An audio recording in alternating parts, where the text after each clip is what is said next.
বন্ধুরা, সকাল সকাল উঠে আমি ছেলেকে রেডি করে স্কুলে পাঠিয়ে দিয়েছি। যে ভাত বসিয়ে দিয়েছি, ভাত ফুটে গেছে। কড়াইতে তেল গরম করে ডালের বড়িটা ভেজে নিচ্ছি। এবার এই ডালের বড়িগুলো আমি নিজে বাড়িতে বানিয়েছি গত বছর। আবার যখন বানাবো তোমাদের দেখাবো।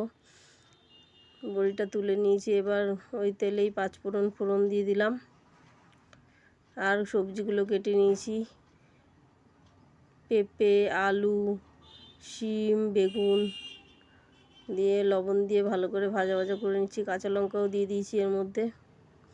হলুদ দিয়ে দিলাম। ভালো করে মিশিয়ে ভাজা করে নেব। এবার একটা বড় বেগুন নিয়েছি, আজকে মঙ্গলবার, এর জন্য বেগুন পোড়া খাবো। বেগুনটা চারিদিকে ফুটো করে নিচ্ছি চাকু দিয়ে। এবার ভালো করে উল্টে পাল্টে বেগুনটা পোড়া করে নিচ্ছি এক ওভেনে। আর একদিকে পালং শাক হবে। পালং শাকটা আমি ভালো করে বেছে কুচি করে কুচিয়ে নিয়েছি। সকাল সকাল রান্না করতে হয় দেখে আগের দিন রাতেই শাকটা কেটে রেখেছিলাম।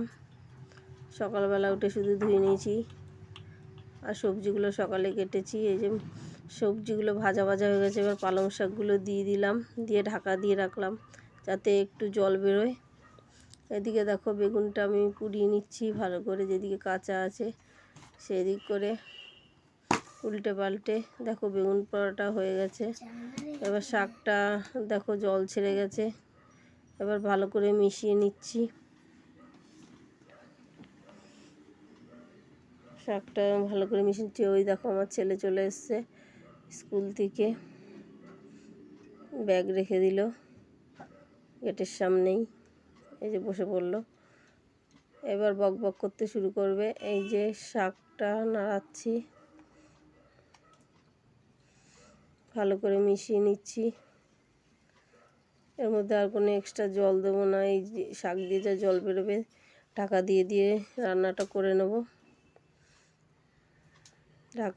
ঢাকনা খুলে আবার ভালো করে মিশিয়ে নিচ্ছে। দেখো জল বেরিয়েছে অনেকটা।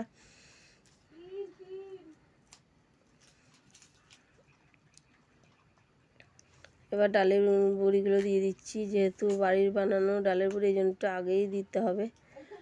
আর বাজারে কেনা বড়ি হলে সবজিটা হয়ে আসলে নামানোর আগে দিলেই হয়ে যাবে, নাহলে আগে দিলে ভেঙে চলে যাবে, বড়ি খুঁজেই পাওয়া যাবে না। দেখো ভালো করে মিশিয়ে নিচ্ছি। এবার আমি চিনি দিয়ে দিলাম। বেশ অনেকটা পরিমাণেই চিনি দিতে হবে, কেননা পালং শাক একটু পাঞ্চা হয়। একটু মিষ্টিটা বেশি না দিলে ভালো লাগে না খেতে। দেখো আমি যেভাবে ওই যে আমার ছেলে জল খাচ্ছে, রোজ যেভাবে খাবার বানাই, যা বানাই সেটাই তোমাদের দেখাই। যেভাবে বানাই সেটাই দেখাই। এই যে বেগুনটা পরিষ্কার করে নিয়েছি।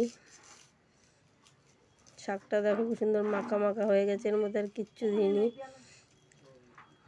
রেডি শাক। এবার বেগুন পোড়াটা মেখে নেব। বেগুন পোড়াটা আমার বর মাখছে। পেঁয়াজ কুচি, ধনেপাতা কুচি আর শুকনো লঙ্কা পুড়িয়ে লবণ দিয়ে মেখে নিচ্ছে। বেগুন পোড়া আমার বর ভালো মাখে দেখে, এই জন্য ওনাকেই মাখতে দিলাম বেগুন পোড়াটা।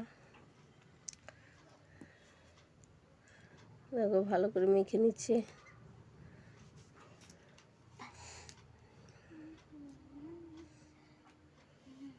এইভাবে বেগুন পোড়া মাখলে খুব সুন্দর লাগে খেতে। এই দেখো ভাত, বেগুন পোড়া, শাক আর কালকের মাছ ভাজা।